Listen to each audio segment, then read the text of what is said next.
আমাদের মাঝে উপস্থিত রয়েছেন নবগঠিত জেলা বিএনপির সংগ্রামী নেতৃবৃন্দ এবং আমার সামনে উপবিষ্ট সকল নেতৃবৃন্দ, সকলকে আমার প্রাণপ্রিয় সংগঠন বাংলাদেশ জাতীয়তাবাদী দলের পক্ষ থেকে সংগ্রামী অভিনন্দন এবং সালাম। আসসালামু আলাইকুম।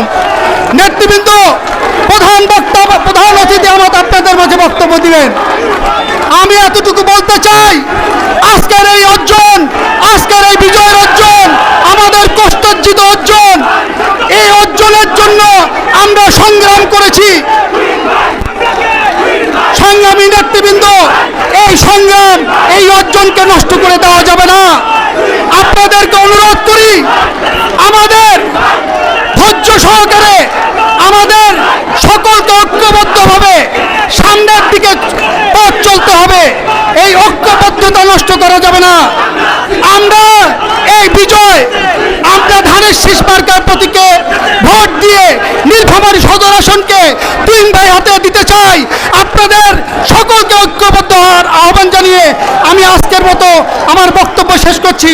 প্রধান অতিথি বক্তব্য দিবেন, আপনারা ধৈর্য সহকারে আপনারা বক্তব্য শুনবেন। শহীদ জিয়া অমর হোক, খালেদা জিয়া জিন্দাবাদ, তারেক রহমান জিন্দাবাদ, নীলফামারী অহংকার তুহিন ভাই জিন্দাবাদ। সকলকে ধন্যবাদ। আসসালামু আলাইকুম।